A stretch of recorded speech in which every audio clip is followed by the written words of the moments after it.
أعوذ بالله السميع العليم من الشيطان الرجيم بسم الله الرحمن الرحيم الحمد لله رب العالمين وبه نستعين وصلى الله على محمد وخاتم الطاهرين وعلى الله بهم أجمعين من الآن إلى قيام يوم الدين آمين رب العالمين.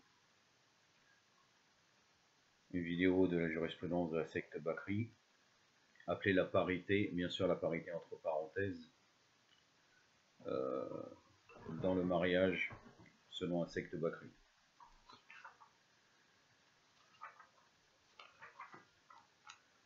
C'est entre parenthèses car bien sûr vous allez voir qu'il se contredit du début à la fin. Comme d'habitude, comme vous savez très bien, quand un Bakri est présent, la raison s'en va totalement. Elle s'éloigne. En réalité, la parité, le principe de parité dans le mariage concerne la foi. Après, il y a un hadith très connu qui dit qu'on peut épouser une femme pour la beauté ou bien pour sa richesse, qui existe même chez les Mukhalifin et dans Ahlul Bayt, alayhi salam. Mais ce qui est le plus important, c'est la piété. Et même Allah subhanahu wa ta'ala nous dit dans Surat al-Hujurat, la sourate numéro 49, je cite le verset de tête, comme quoi nous avons fait des peuples et des tribus pour que vous en reconnaissiez, et celui qui a le plus de valeur, c'est celui qui a le plus de piété. C'est-à-dire que là, la condition et la parité se fait liée à la piété. La piété ou la religion. Hein.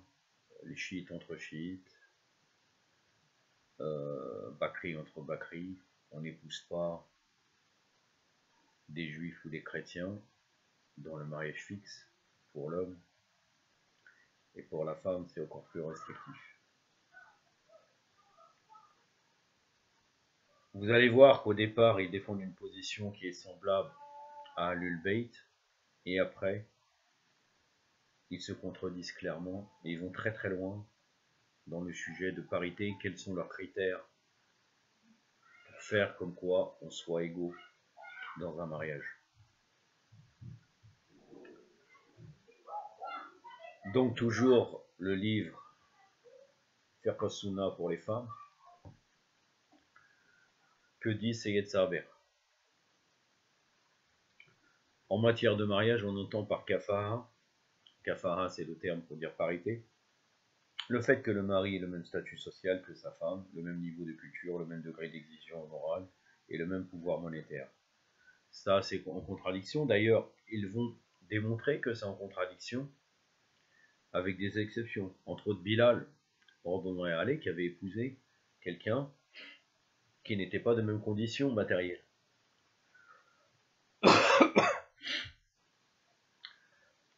Mais après, ils reviennent face à leurs contradictions. Au début de l'exposé, on peut voir c'est correct, et après, par la suite, ils vont se contredire totalement. D'ailleurs, je me pose la question, finalement, à quoi ça sert que parfois, Sayyid Saber prend une position, nous fait dire, voilà, la majorité dit, et par la suite, il défend d'autres positions qui sont totalement aberrantes en donnant les différentes opinions pour finalement tout c'est bon, tout c'est l'ijtihad. Selon eux, tout est valable en fait. Entre eux bien sûr, parce que quand ça concerne les chiites, ils sont beaucoup plus restrictifs, malgré que Sayyid Saber, comme vous l'avez vu je crois précédemment, ou même vous le verrez un peu plus loin, il cite l'avis des Ahlul Bayt.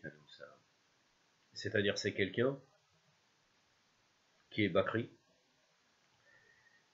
mais qui considère comme certains savants des Lazare anciens, qui considèrent que, bon, disons du XXe siècle, hein, qui considèrent comme quoi, voilà, l'école juridique de l'imam Sadiq alayhi salam, malgré que ce n'est pas une école, c'est l'islam, a voix au chapitre, et parfois on peut être en accord avec eux, avec les chiites duodécimains.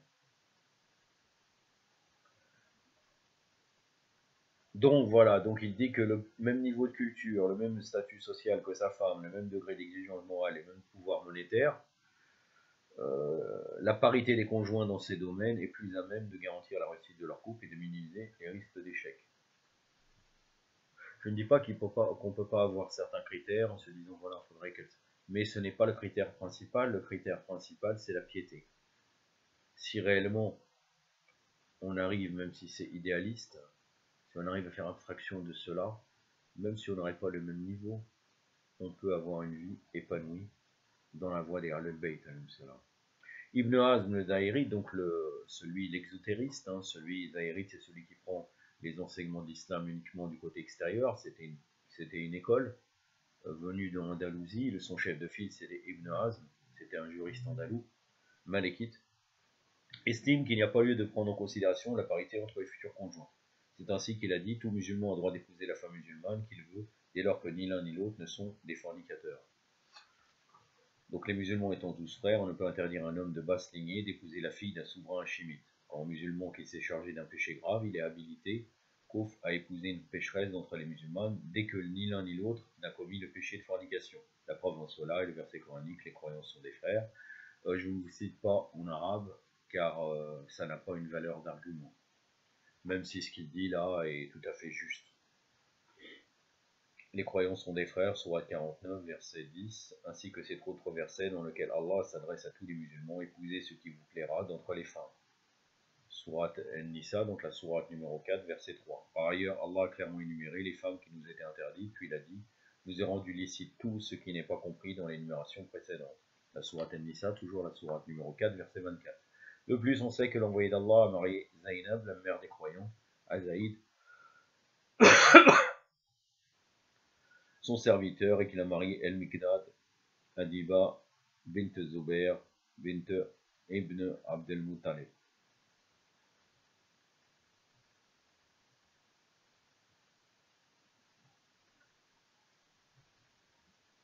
Là, il parle de Zainab, mère des croyants, car elle est devenue mère des croyants par la suite.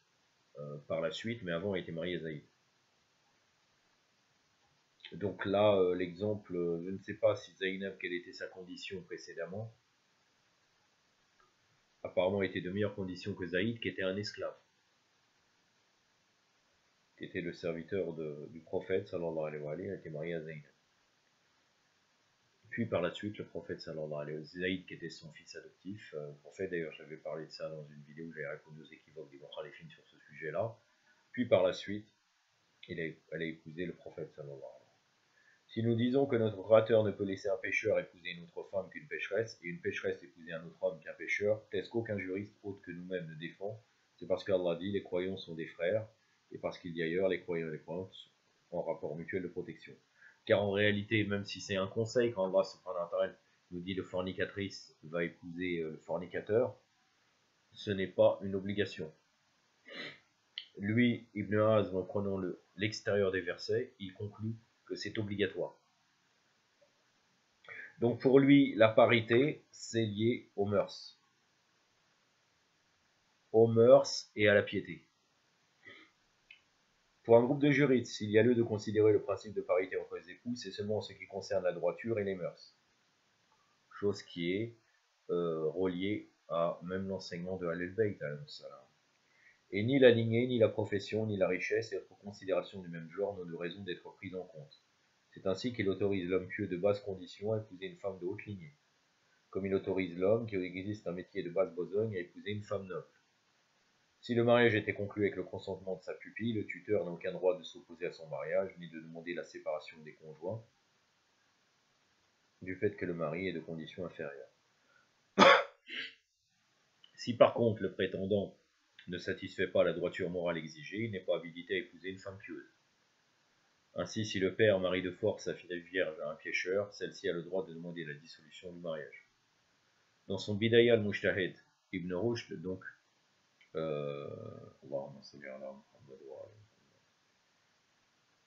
Ibn Rushd, c'est Avicenne, dans le.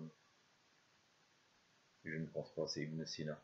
Averroès, selon l'habitude qu'ils ont de déformer les noms, c'est Averroès en Occident. Ibn Rushd a dit, les Malikites sont unanimes pour dire que si une vierge a été mariée de force par son père, un buveur d'alcool, ou plus généralement un pécheur, elle a le droit de se refuser à lui.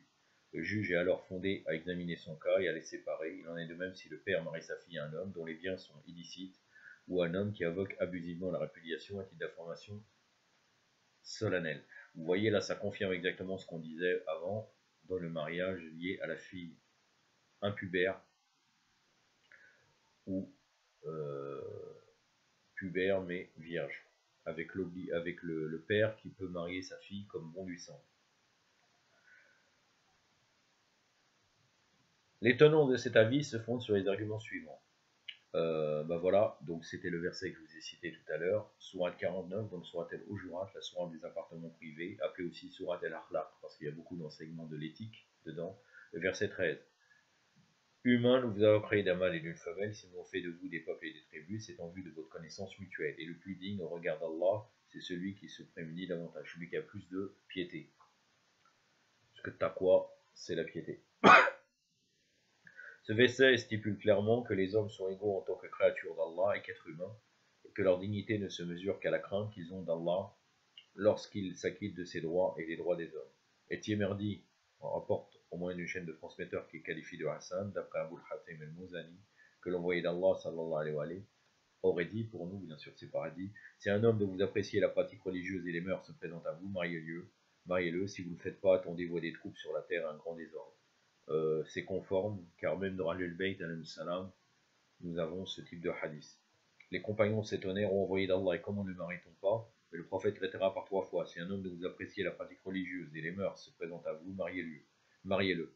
Cette tradition prophétique est un appel adressé aux tuteurs, les enjoignant à marier leurs pupilles à des hommes pratiquants, honnêtes et ayant de bonnes mœurs.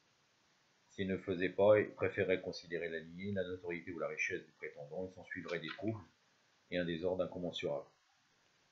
Donc troisièmement, le premier c'était le verset coranique, là c'est le deuxième, avec ce riwaya-là.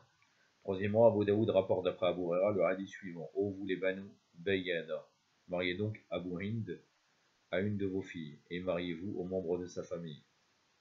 Car on sait qu'Abu Hind était poseur de ventouses. Dans son Ma'alim al-Sunan, El-Khatabi a dit, cette tradition prophétique est une preuve en faveur de Malek et de ceux qui ont adopté le même avis que lui, lequel veut que seule la pratique religieuse doit être prise en compte en matière de parité entre les époux. En effet, Abu Hind était un simple client de la tribu des Banu Bayyada et non l'un des leurs. Cet avis est conforme à Al-Bayt. On rapporte que l'envoyé d'Allah a demandé à Zaynab bint Jursh en mariage pour le compte de Zayd ibn Haris. C'était ce qu'on est dit par la suite, après elle s'est mariée avec le prophète sallallahu alayhi wa sallam.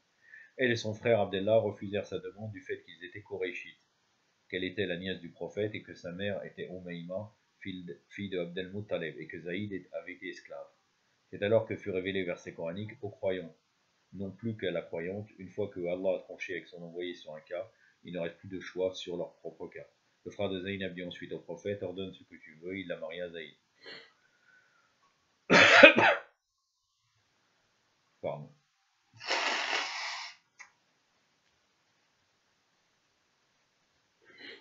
On rapporte qu'Abu Hudayfa maria Salim à Hind bint Walid ibn Utba ibn Rabi'a, alors que celui-ci était client d'une femme médinoise. On rapporte que Bilal ibn Rabah, donc Bilal al-Habashi, le fameux muaddin du prophète, sallallahu alayhi wa Bilal, fut marié à la sœur de Abderrahman ibn Auf. On interrogea l'imam Ali sur le principe de parité entre les époux. Celui-ci répondit, les gens sont égaux les uns par rapport aux autres, les arabes et les non-arabes, les koraïchites et les hachémites, dès lors qu'ils sont musulmans et croient. Bien sûr, selon eux, selon une parole de l'imam Ali, malgré que, encore une fois, sur cela, il n'y a pas de problème.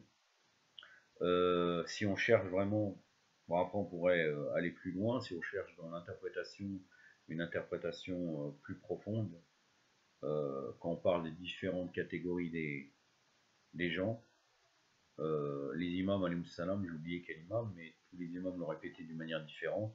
Il dit nous sommes les seigneurs des Arabes. D'Arabes, c'est-à-dire dans le sens de noble lignée. Ce n'est pas lié à l'arabe, le sang arabe. Vous êtes les Arabes et les autres sont la Ajam, c'est-à-dire sont la Ajam et même sont la racaille stupide. Mais dans le sens l'arabe, dans le sens Shirat al-Bayt alayhi salam.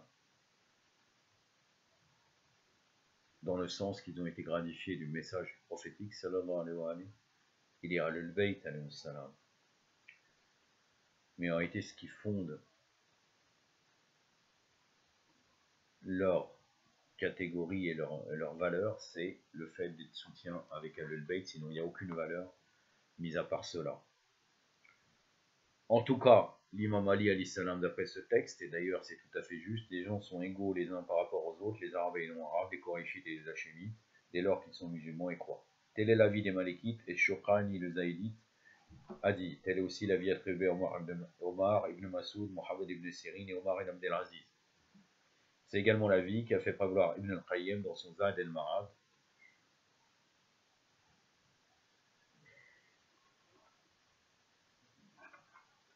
Donc les provisions, la provision de l'au-delà, lorsqu'il a dit le jugement du prophète implique de prendre en considération la parité des époux en matière de religion, tant au point de vue de leur ascendance qu'au point de vue de leur pratique. Ainsi on ne mariera pas une musulmane un croyant, ni une femme vertueuse à un homme pervers. En outre, seul de ces critères religieux est considéré dans le Coran et la Sunna en matière de parité.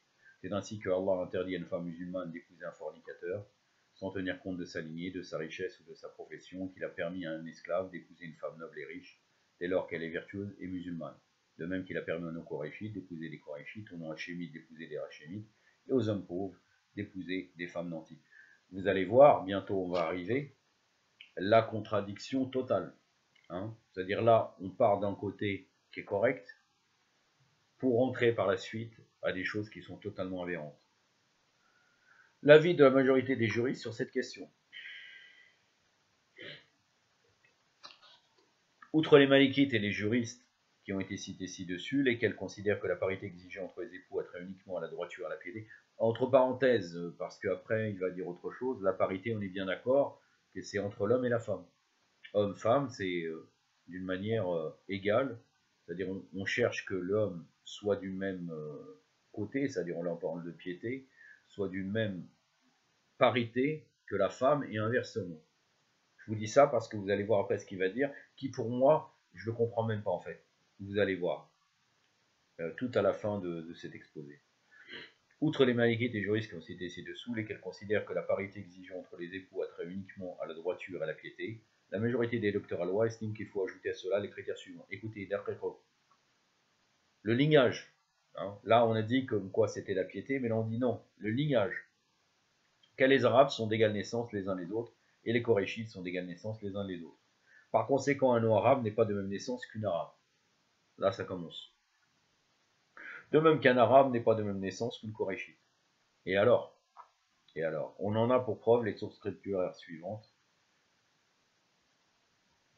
Donc les majorités des docteurs de la loi a dit que c'était la piété, mais on doit ajouter ces critères-là, le lignage. Donc il ramène des textes par rapport à cela. Et le Hakim rapporte, d'après Ibn Omar, le hadith suivant, les Arabes sont d'égale naissance les uns les autres. Ils sont égaux en tribus, entre clans et entre individus, à l'exception du tisserand et du poseur de ventouses. Déjà là, poseur de ventouses, c'est pas la même s'il est arabe, c'est pas pareil. Et tisserand. El-Bazzar rapporte d'après Muad ibn Jabal, que le prophète sallallahu alayhi wa sallam a dit, les Arabes sont d'égale naissance les uns les autres, les clients, El-Mawali, donc là c'est les esclaves des tribus arabes, sont d'égale naissance les uns les autres. Et Darak Rotni, donc là il y a déjà une division, arabe, esclave, Mawali, c'est pas pareil. Ils sont pas égaux au niveau de la naissance, un arabe est supérieur. El Darakotni rapporte d'après Omar le propos suivant, prenez garde que je n'empêche les femmes de haute lignée d'épouser des hommes qui ne sont pas de même condition qu'elles. Donc là Omar, là on entendra aller, dit l'inverse que la piété. Donc les femmes de haute lignée doivent épouser des hommes qui sont de même lignée. Là il menace, prenez garde que je n'empêche les femmes de haute lignée d'épouser des hommes qui ne sont pas de même condition qu'elles. Cependant on rapporte qu'Ibn Abi Hatim a interrogé son père au sujet de la tradition prophétique attribuée à Ibn Omar. Celui-ci a répondu, c'est une assertion sans aucun fondement et Darakotni au chapitre des Hilal a dit à une tradition qu'elle n'était pas sahih. Ibn Abdelbar, lui, l'a qualifié de munkar et de maudour. Donc en fait, ça serait inventé. C'est Ibn Omar qui a dit qu'Omar aurait dit cela. Donc eux, ils rejettent finalement. Ils remettent en cause cette parole. Quand hadith attribué à Muad, il y a dans sa chaîne de garance Suleiman ibn Abil Joun. Or Ibn al-Qattan a dit de lui qu'il était inconnu. Majloul. En outre, contre, ces traditions et la version rapportée par Khalid ibn Madan, d'après Muaz, or Khalid ibn Madan n'a pas entendu cette tradition de la bouche de Muaz. Donc là, on a les détectives,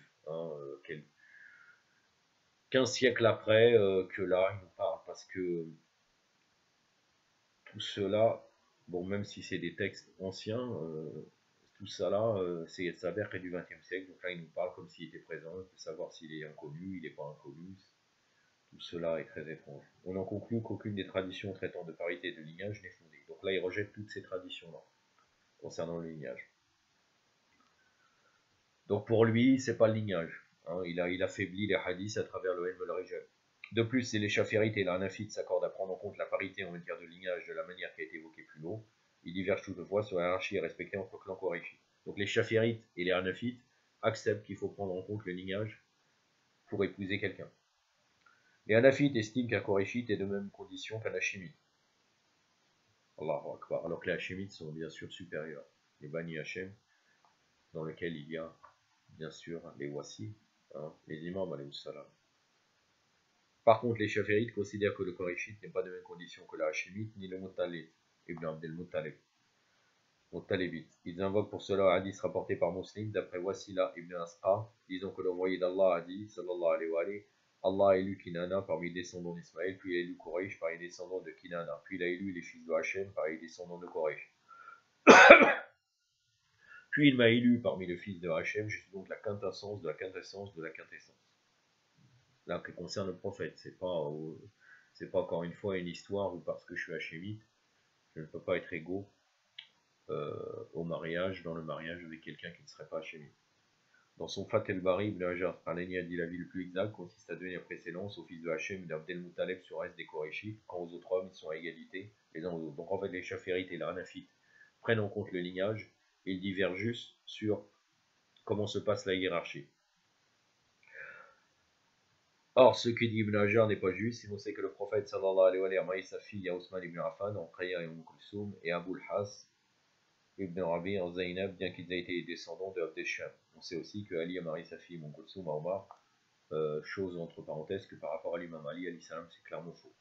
Nous avons des textes qui prouvent cela, venant des Ahlul Bayt, alayhi salam, bien que celui-ci descende de Hadi.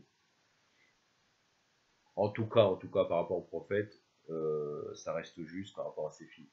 Après, il faudrait chercher qu'est-ce qu'ils ont fait, mais là n'est pas notre propos. Ce n'est pas notre propos. Qu'est-ce que a fait Osman avec Rokhaya et Kulsoum. En outre, si un homme qui a connaissance de la loi révélée l'emporte en noblesse sur un individu de haute lignée, de sorte qu'il a habilité à épouser n'importe quelle femme, quel que soit le lignage de celle-ci, et quoique lui-même n'en ait aucun, on en a pour preuve le hadith suivant. Donc là, quelqu'un qui serait plus pieux, même s'il n'est pas du même lignage, on peut l'accepter. Contradiction sur contradiction, qu'est-ce qu'on fait? Je ne sais pas. Chacun, en vérité, peut prendre ce qu'il veut. S'il n'appartiendrait pas à une école précise d'une des 4 écoles, et là il suivrait leur chouyour, chacun peut faire ce qu'il veut en vérité. Il peut mettre tous les arguments qu'il veut, il se trouvera tout, ce fourre-tout, dans leur tradition et dans leur faire. On a pour preuve le hadith suivant, les êtres humains sont semblables à des minerais, tels l'or et l'argent, le meilleur d'entre eux avant l'islam et le meilleur d'entre eux après l'islam, si toutefois ils s'inscrivent en religion.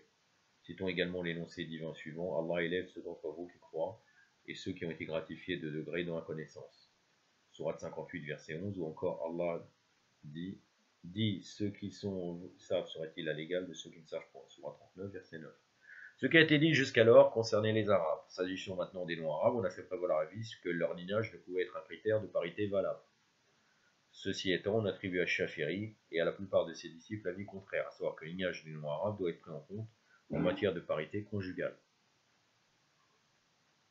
C'est-à-dire que un noble non arabe ne doit pas épouser une pauvre, une pauvre de basse condition non arabe, et inversement, selon Shafiri.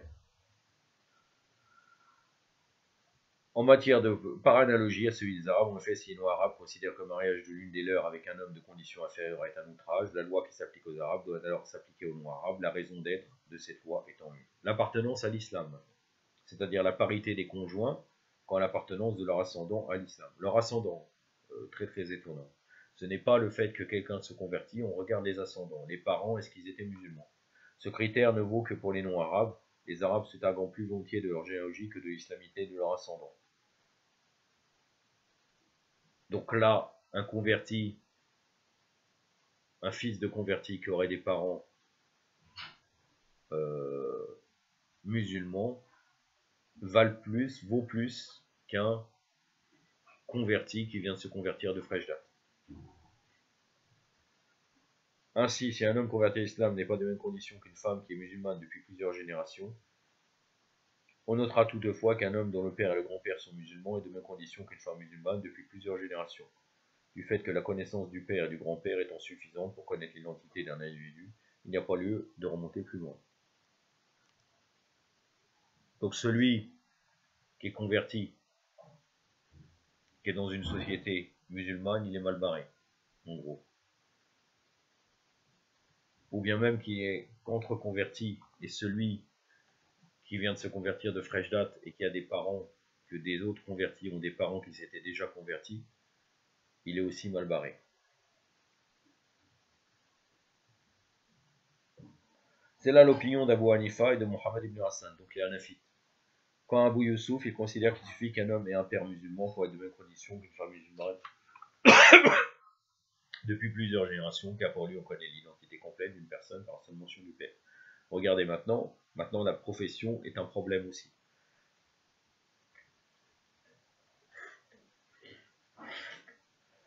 Pardon.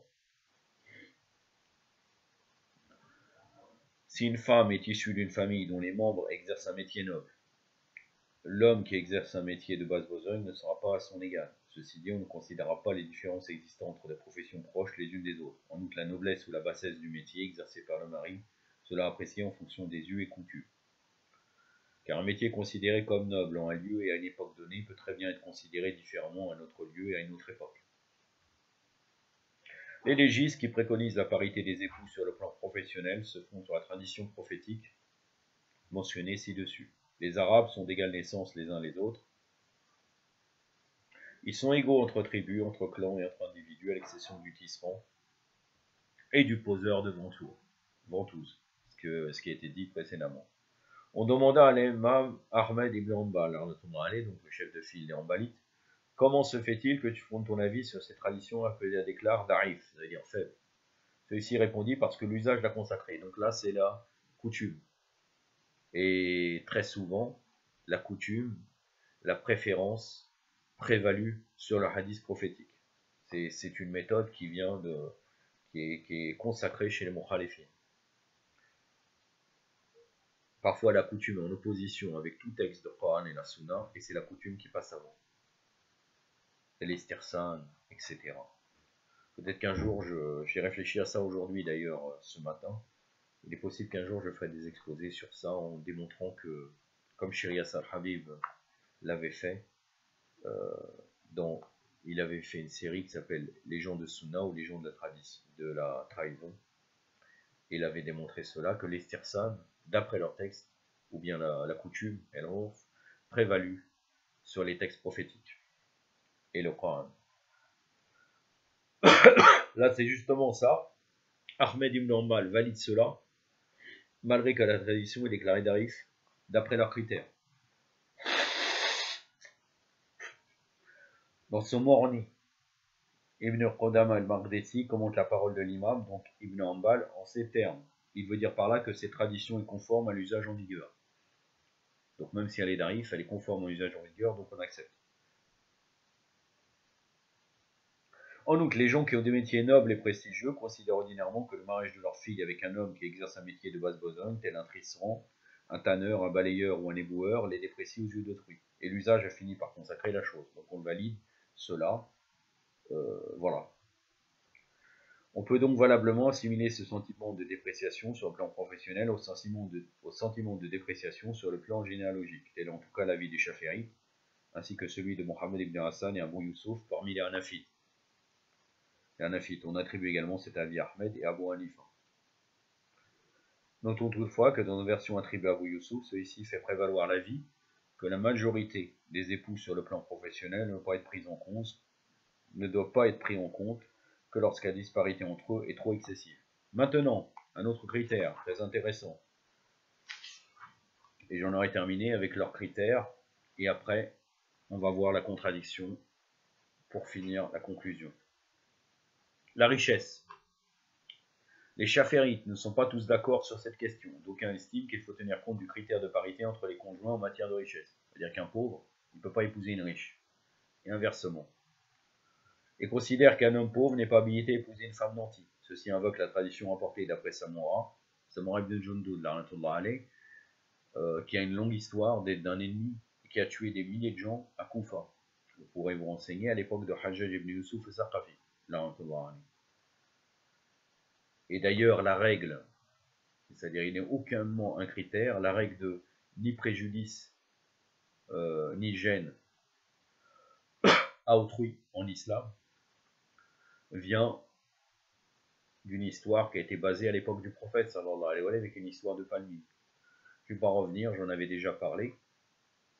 Et Samoura, malgré l'ordre du prophète, n'avait pas voulu couper son arbre, qui créait une gêne, parce qu'à chaque fois il rentrait dans le jardin de musulmans, donc en l'occurrence de musulmans à l'époque, il voyait des choses qu'il n'était pas censé voir. Mais lui, comme c'était son père, ils ont voulu, le prophète il a dit racheter, on te le rachète, etc. Il a refusé. Après, le prophète sallallahu alayhi wa sallam a coupé le palmier.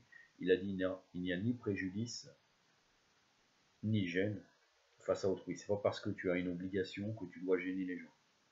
C'est une règle connue qui après a été développée, que beaucoup de savants et de faqih ont développé quand ils arrivent à des sujets d'exposition, de Bas al-Khalej, ou bien il y a plusieurs livres, beaucoup de faqih ont écrit sur ce sujet-là. C'est un sujet fréquent, comme le sujet de Taqiyya, et d'autres sujets sur Tahara, qui sont traités lors de leur exposé pour pouvoir devenir mujtahidin.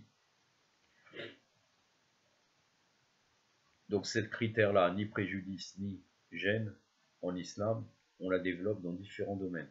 Samoura ibn Jundud fait partie des gens qui n'ont pas voulu, malgré l'ordre du prophète, comme un mécréant. Il lui a dit, on te rachète ton arbre, etc. Il a refusé. Jusqu'à le prophète, il a coupé cet arbre. Coupé court à cette gêne qui créait chez les gens. Samoura, après, par la suite, a été un ennemi qui a tué des milliers de gens. On lui a dit, tu ne crains pas Allah, j'ai oublié le nombre, je pourrais retrouver, mais c'est pas notre sujet. Il a dit, si vous voulez, je tue encore plus. Je peux en tuer des milliers, plus, si vous voulez. C'est sanguinaire.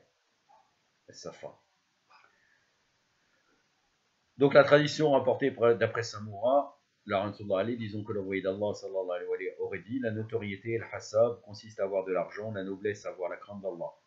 Voilà, ça c'est intéressant. Il invoque aussi l'argument que l'entretien pécuniaire qu'un homme pauvre est capable d'assumer en deçà de celui qui est Dieu, une femme nantie. En vérité, le luxe n'est pas obligatoire en islam. L'homme doit subvenir aux besoins de la femme, mais le luxe est un surplus. S'il arrive à lui fournir ce qu'il doit lui fournir pour la vie de tous les jours, c'est suffisant. C'est le faqih, le fuqaha qui dit ça. Maintenant, chez eux, je ne sais pas, et apparemment c'est autre chose, mais bon. Malgré qu'on trouvera des fuqaha de chez eux qui disent la même chose que nous. D'autres chafirites estiment au contraire qu'il n'y a pas lieu de tenir compte de ce critère, faisant valoir que l'argent se perd aussi vite qu'il se gagne et que les esprits nobles ne se dardent pas d'être riches. On pourrait me dire et me répondre que tout cela, ce que je suis en train de dire, c'est théorique. Bien sûr, c'est théorique, mais chez eux, ça fait partie de leur base. Hein. Les 4 écoles font partie de leur base. Après qu'ils remettent en cause leur texte, ça c'est un autre sujet. Nous, on va aux sources même pour voir leurs contradictions. Et pour surtout qu'on ne fasse pas la même chose qu'eux. Parce que certaines personnes m'ont déjà dit comme quoi, non, on doit respecter une parité. Hein. Mis à part la parité sur la foi, il n'y a pas d'autre chose en islam. Maintenant, effectivement, il y a certaines choses à regarder qui pourraient être de l'ordre de la recommandation, mais aucunement une obligation comme ils sont en train de le formuler. D'autres chaférites estiment au contraire qu'il n'y a pas lieu de tenir compte de ce critère, faisant valoir que l'argent se perd aussi vite qu'il se gagne et que les esprits nobles ne se dardent pas d'être riches. Certains déclament, pour étayer leurs propos, les vers de poésie suivants. Nous sommes demeurés un temps dans le dénuement et l'indulgence, le destin faisant goûter à chacun l'amertume de leurs vers. Eh bien, ces moments ne nous auront pas rendus outranciers à l'égard des proches, pas plus qu'ils n'auront porté atteinte à notre notoriété. Quand on affite les disciples d'Abu Hanifa, s'ils prennent en compte la richesse des conjoints, leur critère sur ce plan est différent, en ce sens que selon eux, le mari est tenu de posséder seulement le montant de la dot et l'entretien dans son épouse. Voilà, comme il est dit selon Ahlul Bayt. Mais après, ils prennent en compte la richesse des conjoints. Par contre, mais malgré ça, ils disent comme quoi le critère, nous, on ne prend pas en compte l'essentiel qu'il arrive à subvenir aux besoins quotidiens de son épouse. Et le luxe n'est pas obligatoire, encore une fois. S'il ne possède ni l'un ni l'autre, ou que l'un des deux, il n'est pas habilité à épouser celle-ci. Qu'en montant de la dot, ils entendent ici la partie qui est versée immédiatement lors du contrat, muajjal, le reste du montant étant considéré par l'usage comme devant être versé ultérieurement. Selon un avis différent exprimé par Abu Youssouf, le critère qui prévaut en ce domaine serait la capacité du mari à assumer l'entretien de sa femme et non à verser la dot. Car en cette manière, l'usage veut que les parties se facilitent les choses. En outre, un individu peut toujours être considéré comme apte à verser la dot, ne serait-ce que par l'aide que peut lui apporter son père. La prise en compte du critère de parité entre les époux en matière de biens est également un avis attribué à l'imam Ahmed, donc Ahmed ibn Hanbal, lequel invoque que la pauvreté du mari porte préjudice à la femme nantie, celui-ci ne pouvant assumer ni son entretien ni celui de ses enfants. C'est elle qui est habituée à un luxe. Est-ce que réellement ça pose problème? Ça ne pose pas de problème. Ça serait à elle de s'adapter, mais je comprends que certaines personnes ne peuvent pas s'adapter, malgré que si elle choisit un mari comme cela, elle devait s'attendre à cela. De plus, la plupart des gens considèrent la pauvreté comme un défaut et essayent de se démarquer les uns des autres par leurs biens, comme ils essayent de se démarquer par le lignage, sinon plus. Cinquièmement, l'absence de défaut, et après je conclurai. Tout comme Malek ainsi qu'en témoigne Ibn As, les codisciples de Shafiri estiment que l'absence de défaut est une condition obligatoire pour qu'un homme soit habilité à épouser une femme. Ainsi, un homme affecté d'un défaut justifiant la dissolution du contrat de mariage n'est pas habilité à épouser une femme exempte de défaut. Et là, c'est dans les deux côtés. Hein. On peut rechercher, on parle même des défauts invalidant le mariage. Ça existe dans Al-Bayt, Ainsi, un homme affecté d'un défaut justifiant la dissolution du contrat de mariage n'est pas habilité à épouser une femme exempte de défaut. Quand un défaut ne justifiant pas la dissolution du contrat, mais provoquant seulement le rebut de la conjointe, comme d'être affecté de cécité ou un membre amputé ou d'une malformation, deux avis s'opposent sur la question. El-Rawayni estime pour sa part que de tels défauts rendent celui qui en est affecté inapte à épouser, qui en est exempt. D'autres, comme les Hanafites et les Hanbalites, estiment que ces défauts ne justifient pas d'être pris en compte. Normalement, s'il y a un vice dans le contrat, si par exemple n'a pas dit, quelqu'un il avait par exemple une infirmité à son membre viril, et il n'a pas dit que c'est une raison de dissoudre le mariage. Hein, s'il y a certains handicaps très importants et qu'on a caché cela, on peut dissoudre le mariage selon Al-Bayt. Dans son Morné, il est Ibn Qadama de Wélance Hanbali, il a dit l'absence de défaut n'est pas un critère valable en matière de parité entre les époux, les juristes étant tous d'accord pour dire qu'un mariage conclu sans la prise en compte de ce critère n'est pas nul, mais qu'il donne à l'épouse et non au tuteur un droit d'annulation, et ceci du fait qu'elle seule est victime du préjudice. Elle est victime du préjudice si on a caché, si on a dit voilà j'ai tel défaut et on a accepté cela, il n'y a pas de dissolution de mariage. Cependant, bien sûr, après, si son état s'aggrave, ça c'est autre chose. Est-ce qu'elle doit patienter? Est-ce que c'est vraiment une chose handicapante? Il faut après qu'elle aille voir un juge pour pouvoir dissoudre le mariage. Si éventuellement, après, s'il accepte selon certains critères. Cependant, il appartient au tuteur de ces dernières de s'opposer à un mariage conclu avec un homme atteint de la lettre et de démence. Mais en vérité, la parité sur l'absence de défaut, elle est valable des deux côtés. Même concernant la femme. Si elle cache certaines choses, certains ont un os dans le vagin, c'est marqué dans les fers. Moi, je ne sais pas si ça existe. Ou une malformation que l'homme ne peut pas pénétrer. Ça pose problème et le mariage peut être dissous pour ça. Surtout, bien sûr, si elle a caché cela. De qui exiger la parité? Regardez, alors là, c'est incompréhensible. Moi, j'ai compris que la parité, ça concerne et l'homme et la femme. Qu'est-ce qu'il est dit? La CAFA exigeait du mari et non de la femme. En d'autres termes, la loi révélée exige que le mari soit de même condition que sa femme, mais pas que celle-ci soit de même condition que son mari. La CAFA exigeait du mari et non de la femme. Donc la parité, donc là, je comprends pas. Je comprends pas ce que ça veut dire. En d'autres termes, la loi révélée exige que le mari soit de même condition que sa femme, mais pas que celle-ci soit de même condition que son mari. Les arguments qui attestent de cela sont les suivants. Al-Bukhari Muslim rapporte que le prophète sallallahu alayhi wa sallam a dit quiconque a une esclave dans son giron lui enseigne et parfait son enseignement, puis l'affranchit et l'épouse aura double salaire au jour dernier. Bien que le prophète soit inégalable, il a épousé des femmes issues des différentes tribus arabes, il a épousé Safiya bint Duhaï, laquelle était juive avant de se convertir à l'islam. C'est généralement la femme ayant un statut social élevé qui considère que le fait d'avoir été marié à un individu de moindre condition est un déshonneur pour elle. Quand un homme d'autre lignée, il n'en fait pas aucun. C'est en contradiction. Et quelle parité pouvons-nous parler? ça serait uniquement la femme, quand elle choisit son mari, qui devrait faire un principe de parité, alors que tout l'exposé précédemment était dans l'inverse. J'en ai terminé, on dit muscle fretam, pour parfumer ce discours, puisqu'en fait, on n'a rien dit concernant des récits de piété et de Halal Beit, malgré que là, c'est un récit qui vient d'une source des Mukhalifin, mais c'est un récit qui ne pose pas de problème. Vous allez voir par la suite, cité dans le Mémoire des Justes, le tome 2, de Shir Motahari.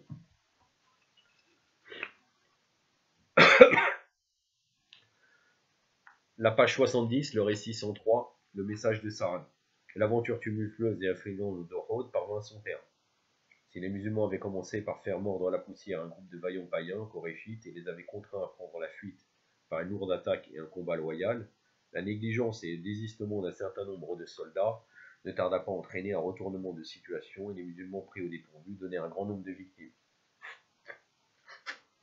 N'eût été la résistance du prophète sallallahu alayhi wa sallam d'un groupe restreint, ça n'aurait été fait des musulmans. Mais ceux-ci parvinrent en fin de compte à rassembler leurs forces et enrayer la défaite finale. Je ne vais pas revenir sur l'explication de la bataille d'Uhud, ce n'est pas notre sujet. On va continuer à lire ce récit. Ce qui ruina plus que tout le moral des musulmans fut une rumeur mensongère colportant la nouvelle de la mort du prophète sallallahu alayhi wa sallam, de décès. Cette rumeur affaiblit le moral des musulmans et accorda en revanche aux païens coréchites le courage et ardeur. Mais dès que les coréchites comprirent que cette rumeur était mensongère, ils se contentèrent de la victoire acquise et reprirent le chemin de la Mecque. Parmi les musulmans, un certain nombre furent tués, un certain nombre blessés jonchaient le sol, et nombreux étaient ceux qui, terrifiés, avaient été disséminés çà et là. Un petit groupe était resté auprès du prophète, sallallahu alayhi wa sallam. Ceux qui blessés étaient tombés à terre, ainsi que ceux qui dispersés avaient pris la fuite, ne savaient rien du dénouement des événements, ni même si le prophète était encore ou non en vie. Un des musulmans en fuite, venant à passer près d'un des blessés, Saad ibn Rabir, qui avait reçu 12 blessures, lui dit: à ce qu'on dit, le prophète a été tué.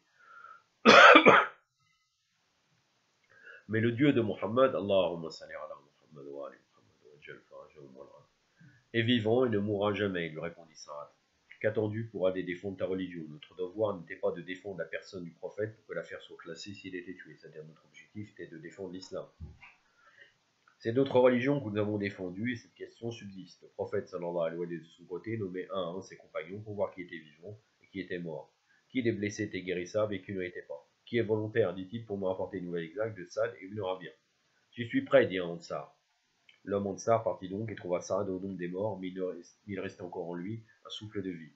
Le prophète m'a chargé de lui apporter de tes nouvelles, de lui dire si tu es mort ou vivant. Souhaite-lui le salam de ma part, et dis-lui que Saad compte parmi les morts, qu'il ne lui reste plus que quelques instants à vivre. Dis-lui aussi de ma part que Allah t'accorde les meilleures récompenses dignes d'un prophète. Et divulgue de ma part auprès des Ansar et des compagnons le message suivant: vous n'auriez point d'excuses auprès d'Allah s'il arrivait malheur à votre prophète tandis que vous êtes en vie. L'homme Ansar n'avait pas encore quitté le chevet de Saad ibn Rabi que celui-ci en est la madu. Radouanullahi alayhi ala Saad ibn Rabi. C'est donc Ibn Abil Radid, donc El-Mortazili, le commentaire de Najal Balara, tome 3, page 574, et Ibn Hisham, tome 2, page 94. C'est une source Bakri, mais ça ne pose aucun problème, car c'est le récit de quelqu'un qui est tombé martyr. Il n'y a aucune contradiction, et le sujet historique, généralement, est basé sur des faits venant des Mukhalifin. أكتفي بهذا القدر وصلى الله على سيدنا محمد وعلى آله وصحبه وسلم. والسلام عليكم ورحمة الله.